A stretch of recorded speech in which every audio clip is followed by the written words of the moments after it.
예, 갑신난리의 역사 대해서 말씀드리겠습니다. 원래 조선이 뭐라고 되어 있죠? 1883년에 조미수호 통상조약을 냈죠. 그렇게 하면서 미국 슈벨트가 일본을 지나면서 이제 대한의 경성에 들어와 가지고 전에 강화에 들어왔을 때 전국이 소동 피고 나서서 막던 바로 그 의귀에서 이전에 왔던 배를 타고 편안히 상륙해서 너그나게 도성에 들어와서 통상조약을 맺고 공사관을 설치하면서 미국 정부를 대표하는 국기가 한양 성내에 이제 휘날리게 된 것이 1884년이랍니다. 그러자 미국에서 뭐라고 하냐? 미국은 자기 백성이 조선 지방에서 수차 살해당한 거, 이것이 뭐죠? 대동강에 배가 올라갔죠. 토마스는 영국 사람이고요. 제너럴 셔먼호로 완전히 몰살되었지 않습니까? 그렇게 해가지고 여기에 대해서 원망하고 미워하는 마음을 버리고 새로이 교분을 두텁게 하려고 하여서 조선의 독립을 완전하게 하는 문제에서 적극적으로 이렇게 도왔다고 이야기를 하고 있습니다. 슈펠트를 밑에 정리해놨는데요. 1882년 5월 22일 조선에 들어와서 조선의 대표인 신현과 맺은 서양과의 최초의 조약이었다고 이야기를 하고 있죠. 루시어스 하워드 푸트. 이 사람은 이제 누구냐면 미국의 첫 번째 공사입니다. 이 사람에 대해서 이야기를 하는 것이 굉장히 중요합니다. 어떤 부분이 있냐면 여기는 독립정신에 나오지는 않는 내용입니다. 어떤 내용이면 각신정변 이후에 푸트의 활동에서 이제 어떤 역할을 했냐면 첫 번째, 당시 주한 외교 대표부를 한자리에 모아서 청일 양국 간의 무력 충돌을 피해야 한다고 외교적으로 호소를 했고요. 둘째로 그는 갑신정변 이후에 한국인들에 의해서 테러의 대상이 되었던 일본 민간인들 보호에 큰 역할을 해가지고 일본인들에게 미국 공사관을 피난처로 제공했고 이후로 제물포로 떠나는 일본인들을 호위하는 데 도움을 주었습니다. 세 번째로는 갑신정변 이후에 악화된 한국과 일본 양국의 문제 해결을 위해서 양국 간의 메신저 활약을 했습니다. 그래서 우리가 항상 조약을 이룰 때, 전쟁 중에 조약을 이룰 때 항상 중재국이 있습니다. 그죠? 러일 전쟁이 있을 때 어느 나라가 중재를 했죠? 네, 러일 전쟁 때 미국 시어도 루즈벨트가 포츠담 회담을 했죠. 그때 이승만 대통령이 가서 만났죠. 그 다음에 청일 전쟁일 때도 누가 중재를 했습니까? 아니죠. 청일 전쟁이 있을 때도 일본은 다른 나라 다 믿을 수 없다. 미국이 중재하면 하겠다. 그렇게 된 거예요. 여기서도 또 미국이 들어가는 거죠. 그래서 푸트 공사는 이렇게 대한민국의 최초의 미국 공사였고 이것이 미국의 공사관입니다. 지금도 아마 이 건물이 남아있는 것 같습니다.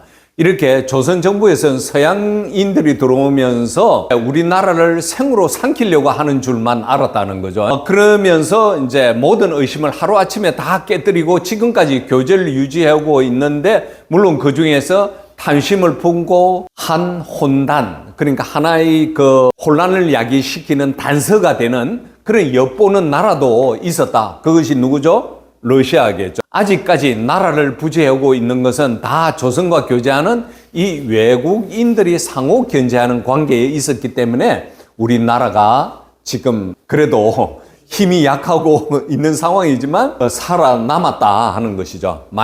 그러니까 이승만 대통령이 이 말을 뭐라고 이야기하죠?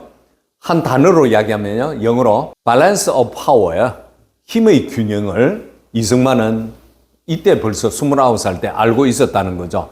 그러면 강화도 조약을 해라고 누가 시켰죠? 조미수호 통상조약 해라고 누가 시켰죠? 류용장이가 시켰죠. 류용장이가 왜 시켰습니까? 자기 나라가 먼저 당해봤으니까. 당했잖아요. 아편 전쟁으로 해서.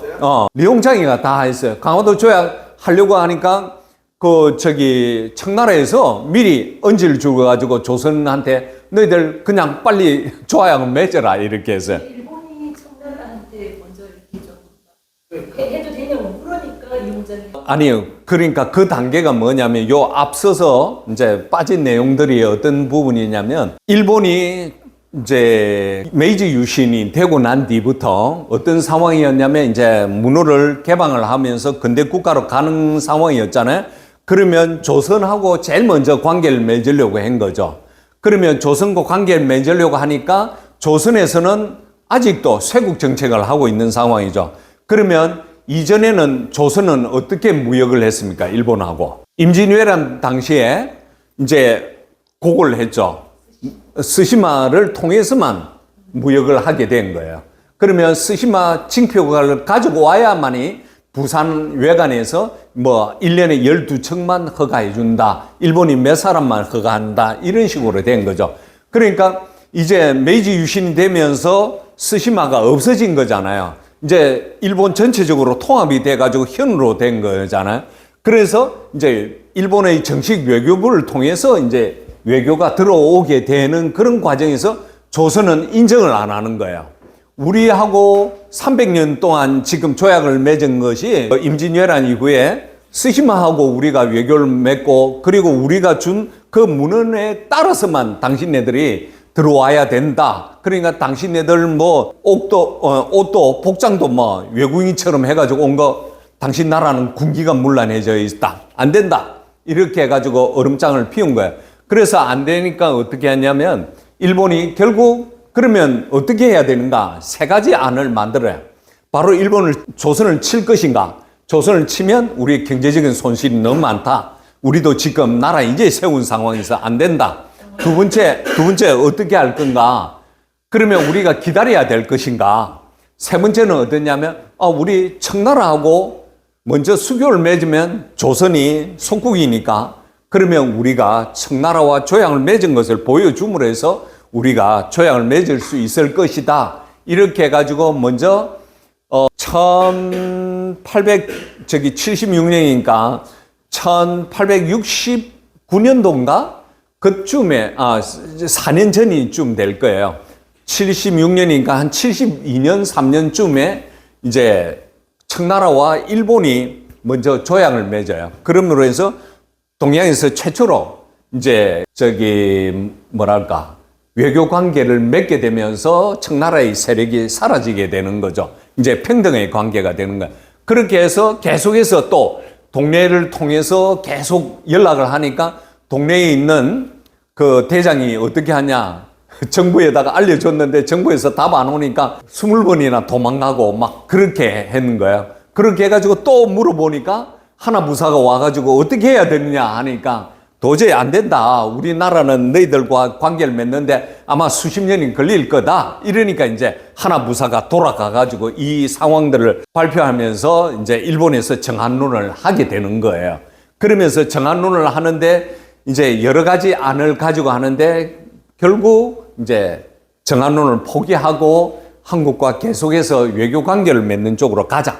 이런 방향으로 하면서 이렇게 이루어진 거예요. 그러면서 우리가 이제 앞서서 보면 강화도 조약의 내용이 그거지 않습니까? 강화도 조약은 일본이 청나라에서 산동 지방에서 이제 해로를 따라서 이렇게 탐사하면서 쭉 내려오는데 강화도에서 이제 물을 길어야 되니까 내려와서 물을 기르고 있는 상황에서 우리 강화도에서 이제 그 포수들이 일본인을 향해서 총을 쏘았다는 겁니다. 그렇게 해가지고 일본 사람들이 놀래가지고 군사들이 다 내려와가지고 이제 총을 갈기고 그러면서 많은 사람들이 살해되고 이러면서 일본이 다시 돌아와서 원효 사건이 일어나고 난 뒤에 이제 그 다음 해 초에 와가지고 이제 강화도 조약 협상을 하게 되는 거죠. 그런 과정이죠. 그래서 이제 그때 어떻게 되냐면 조선에게 처음으로 보여주는 것이 청일 조약에 대해서 문서를 보여주니까 깜짝 놀라는 거죠. 그렇게 하면서 일본이 이제 강화도 조약을 맺으러 왔다는 것도 누가 알려주냐? 리옹장이가 알려주게 되는 그런 과정이었습니다.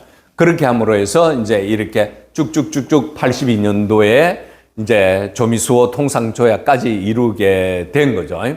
자, 아직까지 나라를 부재하고 있는 것은 파워 오브 밸런스. 이거는 리옹장의 경험에 의해서 중국이 이미 아편 전쟁으로 해서 8개국의 열강들에 서 점령을 당해 보니까 오히려 더 좋은 거야. 왜? 서로 자기 관할 외에는 절대 침범하지 못하게 밸런스를 이루기 때문에 이걸 파워 오브 밸런스라고 이야기를 하고 있는 거죠. 만일 지금까지 통상이 되지 않았더라면 어떤 강한 나라가 무슨 욕심을 먼저 뿌려가지고 우리한테 덤벼드는지 알 수가 없을 것이다. 그래서 전에 까닭도 없이 남을 의심하던 것이 어찌 어리석은 일이 아니겠는가라고 이야기를 하고 있습니다. 이때에 민영이가 이제 11사람을 데리고 태평양을 건너가게 되죠. 조미수호 통상제약에. 이것이 보빙사죠. 홍영식, 민영익, 서광범, 로웰 이 사람이 아주 유명한 사람이라고 이야기하더라고요. 굉장히 미국에서 탁월한 그 천문학자라고 이야기를 합니다. 그 사람의 소설 가지고 뭐 스타워즈 영화를 만들었다는 식으로 이야기를 하고 있는 그 사람이 함재범 교수가 그래요. 그래서 당시에 로웰이라는 사람이 굉장히 젊었고요. 그렇게 해가지고 석 달 동안 유람을 하고 가서 이제 유영익은 어떻게 했죠? 민영익은 또 구라파를 돌고 오지 않습니까? 그죠? 미국에서 배를 내어줘가지고. 그러면 우리가 청일전쟁에서 읽었을 때 보면 미국에서 배 내어줘가지고 같이 이렇게 가는데 그때 그 미국 공사 무관으로서 오는 사람이 있었어요. 그 사람 이름 누군가 갑자기 생각이 안 나네요. 그 사람하고 같이 이렇게 수행을 하면서 전 세계 돌고 올 때 보면 민영이가 나는 이런 데 못 살아 하면서 막 컴플레인 하고 그럴 때 이제 푸트공사인가요? 그 사람이 이제 글을 적어 놓은 게 있어요. 아니, 한국의 지도자가 왜 이렇게 전 세계의 발달되어 있는 문명을 받아들이지 않고 그렇게 자기 것만 강조하고 있는지 그 배 안에서도 유교책만 계속 읽었다고 그렇게 이야기하죠. 그래서 구라파 주를 지나서 한양으로 돌아와서 조선 사람의 안목으로 서양 각국을 구경한 것도 이때가 처음이고 한인의 발자취에 온 지구를 한 바퀴 돌아다닌 것도 이때가 처음이다. 그러니 그 가슴속에 얼마나 상쾌했을 것이며 그 견문이 얼마나 넓게 트였는지 당연히 짐작하기가 어려울 것이다. 이렇게 홍영식, 민영익, 서광범 그녀가 민영이까지도 만일 개화를 했으면 정말 이 대한민국이 새롭게 태어났을 텐데 민영이는 돌아와서 바로 다시 청나라 의지하는 보수로 돌아서 버리죠. 그러면서 홍영식이가 이제 낙성식 할 때 우체국 낙성식 할 때 이제 반란을 일으키게 되는 그런 과정이죠, 결국. 자, 하물며 미국에서는 전에 자기네 백성을 무고하게 살해하고 상통하기를 죽기로 맞섰던 데에 대한 해머를 버리고 도리어 조선에서 처음으로 오는 손님이라고 독립평등국의 상동 손님으로 극진히 대접을 하고 머무르 있는 동안의 모든 경비를 미국이 다 부담해주고 다 새로 깨달아서 각국과 통화하는 본래의 뜻만 신기하게 여기어 상하 관민들이 정답게 건면해 주었다라고 미국 사람들이 이야기하고 있습니다. 이 사진은 1871년 신미양요, 그러니까 제너럴 셔먼호가 터지고 난 뒤에 4, 5년 후에 미국이 우리 다시 통상을 하면서 조선에 들어가라. 그때 우리 배가 침몰되고 죽은 사람에 대해서 책임을 물어라. 이렇게 해가지고 일으킨 것이 신미양요였죠. 이때 신미양요 때 이제 전쟁을 한 사망한 조선 군사들의 모습이라고 적혀 있습니다. 진실로 목석이 아닌 자라고 하면 그런 세상을 구경하고 그런 인정을 살핀 후에 감동하는 새 의사가 어찌 없지 않겠는가라고 합니다. 그 일로 인하여서 혁신할 생각을 가득히 품고 한마음으로 혁신을 추진하기로 작정하고 본국에 돌아와서 세상 형편을 듣고 본대로 자세히 위에 보고하고 개화를 추진함에 있어서 긴급한 사무들을 차차 시도해 보려고 하였다라고 합니다. 그런데 이때 모든 귀척들은 개화를 싫어하고 청나라 사람들에게 의지하는 것을 상책으로 알고 그런 의견을 여전히 고수하고 있으니 그런 생각을 갑자기 깨치기는 어려웠다라고 합니다. 보빙사가 이제 1887년도에 샌프란시스코 도착했을 때의 묵었던 페리스 호텔입니다. 이거는 미국에서 찍은 사진인가요? 년도에 1800 아닐 겁니다. 아, 그래요? 1883년도 맞아요? 83년도에? 네. 여기는 이 87년도는 뭔지 모르겠네. 사진이란 말인가? 맞아. 87년도의 사진이네요. 자, 민영이가 귀국한 지 얼마 안 되어서 천국을 추종하는 세력에게 이끌려서 개화주의를 버리고 수구를 주장하면서 개화를 막으려고 함으로 해서 개화를 결국 할 수 없게 되었다. 그러자 개화파 인사들 중에 몇 사람이 천국을 추종하는 당파들을 몰아내기 엄밀히 작정하고서 기회를 기다렸다. 전보국, 우정국을 새로 세우고 연회를 열어서 낙성식 할 때 거행하기로 미리 약속을 해놓고 대소관원들이 모였을 때 불을 질러서 소동을 일으키고 민영이 칼로 쳐서 귀를 상하게 했다라고 했죠. 보빙사에 여기 되어 있네요. 부사 홍영식이고 종사관 서광범이고요. 소위 조지 포크 소위가 같이 이렇게 한 바퀴 돌았습니다. 왼쪽은 일본, 미국, 조선 전 일정을 수행한 미국 퍼시벌 로엘. 와, 로엘이 계속해서 이렇게 같이 갔네요. 포크는 조선에서 공사관 무관으로 부임했고요. 로엘은 고요한 아침의 나라라는 저서를 남겼다고 합니다. 자, 여기가 바로 1880년 12월 4일 우정국 총판에서 홍영식이가 주최하는 우정국 낙성식 축하연을 벌릴 때 이제 개화파 인사로 총판 홍영식과 김옥균, 방경호가 참석하면서 수구파로 민영익과 한규직, 이조연, 민병석들이 보수파가 참석을 했대. 이때 개화에서 수구로 변신한 민영익을 죽이려고 했는데 미수로 끝나게 되었다. 도주한 한규직과 이조연은 그날 밤 궁궐에서 살해가 되었고 보빙사 일행이 귀국하고 7개월 만에 벌어진 일이다라고 되어 있습니다. 그러니까 사모님 말씀대로 83년도 맞습니다. 결론적으로 이야기를 하면 이 참 낙성식에서 만일 또 성공을 했으면 좋을 뻔했는데 민영이가 또 이렇게 갔다 와서 꿋꿋하게 민비를 설득시키고 고종을 설득시켜가지고 우리는 문을 열어야 됩니다 라고 했으면 이 난리까지도 안 일어나고 그 후의 일들도 일본이나 이런 사람에 대해서 식민 지배를 당하지 않을 수도 있었을 텐데 이 한 사람의 역할이 이렇게 중요하다는 겁니다. 개화파들은 곧바로 대굴로 들어가서 급히 임금에게 화색, 재앙이 일어난 비밀로 이 박두하였다고 아려고 일본 수비병을 청해가지고 궁성을 호위하도록 하였다. 원래 일본 군사들과 미리 연락이 있었던지 그들은 막중한 대궐문을 무단히 돌입하여 철동같이 에워싸고 완고한 수구파 대신들을 엄영으로 불러들여서 그들이 들어오는 대로 대궐문에서 죽였다. 백성들은 무슨 일인지도 모르고 졸지에 난리를 당하게 되자 어찌 된 까닭인지를 몰라서 장안은 큰 혼란에 빠졌고 전국이 소란해졌으며 서로 풍문을 전하여 의심과 두려움이 민심이 가득하였다. 그러니까 갑신정변이 일어나고 난 뒤에 왜 백성들이 일본을 싫어했을까요? 왜 청나라를 좋아했을까요? 뭔가 피가 나는 정식에서 임금을 고위 관료를 죽이려고 막 하는데 일본이 함께 합세해가지고 죽였다. 그러니까 오히려 청나라가 우리나라를 보호해줬다 이런 것 때문에 이제 청나라에 대해서 굉장히 신뢰를 하게 되는 겁니다. 거기에서 벗어나지를 못하게 되는 거죠. 여기는 보면 낙성식 축하연을 있을 때 박영효가 여기 앉았고요. 홍영식 우정국 총판이 여기 앉았습니다. 민영이가 여기 앉았네요. 예, 박영효 바로 여기에 있었고요. 쭉 이렇게 한 테이블에 길게 이렇게 있었습니다.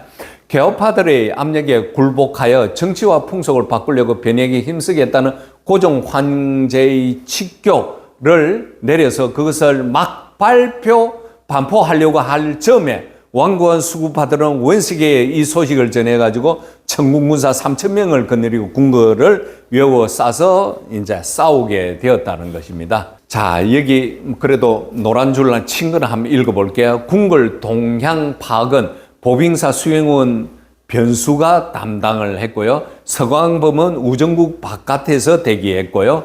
수구파 징발당했던 광주 교습소 병력 일부가 쿠데타에 감당했고요. 김옥균이가 일본 도야마 학교에서 길렀던 사관들은 무슨 일이 닥치든 책임을 이행할 결심으로 가담하게 했다는 거죠. 서재필 해고로 갑신정변에 대해서 써있던 내용입니다. 그렇게 해서 이제 이렇게 쭉 사건이 일어나는 경위에 대해서 이야기를 하고 있습니다. 일본 군사들이 버텨내지 못하고 인사동에 있는 일본 영사관으로 들어가니 이때서야 비로소 백성들이 개화파와 수구파가 맞붙어 싸우는 것을 이제 짐작을 해가지고 백성들은 개화가 무엇인지 모르는 중에 의심이 가득하여 역당이 일본과 부동하여 나라를 도모하려는 줄을 여기고 천하에서 제일 강하고 높은 대국이 막아서 보호해주는 증거가 드러나자 한편으로 분한 마음이 치밀어 올라왔지만 또한 뒤가 든든하다는 생각에 없던 기운도 생기자 장한 사람들이 일시에 들고 일어나서 군기설을 깨뜨리고 무기를 끌어내어서 길목마다 지키면서 사대문을 닫고 일본인들을 살해하였는데 사동에 있는 일본 영사관을 예우사고 진곡에 지금 충무로 일대입니다. 쳐들어가서 심히 잔혹한 일을 많이 저질렀다. 일본 군사들은 포위되자 사각형의 군사를 편성해가지고 이제 총을 쏘면서 서소문으로 나가서 인천에 가가지고 일본으로 건너가게 됩니다. 이때 개화당의 영수들도 같이 일본의 강호, 에도, 도쿄의 이름으로 도망가서 목숨을 부지했습니다. 이 난리가 평정된 후에 일본에 배상금을 물어주고 마음으로 사과하여 무사히 다시 화친을 맺으니 이것이 갑신년의 난리였다. 1880. 조선이 그 후로 백성들이 청나라 사람들을 믿는 마음으로 더욱 심해졌고 관리들이 청나라 사람들에게 의지하는 예단은 더욱 많아졌다라고 이야기를 하고 있습니다. 만일 청나라가 아니었으면 큰일 당했을 줄로 아는 생각을 깨칠 수가 없게 돼요. 그러니까 이제 생각이 완전히 픽스가 되어버린 거예요. 우리 관리들과 우리 백성들끼리 따로 일을 하여 독립자유할 생각을 하지 못하고 이리저리 의지하여 남의 보호만 받으려고 하였기 때문에 백성의 원기가 줄어들고 날마다 잔약해져서 오늘날에 이르러서 스스로 설 수 없게 됐다. 이는 다 이때부터 시작했다라고 되어 있습니다. 그러니까 우리가 사대주의 사상이 제일 강한 시점이 아마 이 갑신난리였던 것입니다. 청일 양국의 조선에 대한 주도권 쟁탈전이 더욱 격화되어 가지고 여기서 말하는 것들은 다 각국 사람들이 공개적으로 한 이야기들로서 사서에서 기록되어 있는 것을 대강 간추려서 그 사실관계를 알리기 위한 것이지 그 일의 시비곡직을 의논하고자 하는 것은 아니다라고 이승만은 이야기하고 있습니다. 그러나 당초에 내 나라의 자주 권리를 굳게 하려는 목적에서 일본의 군사를 청하여 도움을 받으려고 시도한 것은 본래 자조함의 본래 뜻이 아니다. 하려는 일이 아무리 정대하고 광명하더라도 내가 먼저 남을 의지하면서 남은 따로 서기를 원한다면 남 또한 다른 사람에게 의지하여 나를 몰아내도 된다는 도리가 성립하는데 이는 고금을 물론 하고 독립을 의논하는 자가 제일 먼저 경계해야 할 일이다. 내가 독립하기 위해서 딴 사람의 힘을 빌려서 하겠다는 거 그거는 절대 경계해야 된다라고 이야기를 했습니다. 이 갑신난리 때 한성조약이 맺어졌습니다. 그러면 이모굴란때는 재물포 조약인가요? 결론적으로? 예, 그렇게 하면 되죠. 그때 한성조약 내용은 일본의 피해를 보상해주고 일본 공사관의 신축에 필요한 비용을 조선 정부에 부담하고 소란 책임자를 엄중히 청구를 하고 이로 인해서 조선에 대한 청구의 내정 간섭이 강화되었다라고 이야기를 하고 있습니다. 예, 요거는 제가 잘 안 보여서 이렇게 과정을 그냥 생략하도록 하겠습니다. 오늘 116차 자유숲 이승만 연구 스터디 여기서 끝내도록 하겠습니다.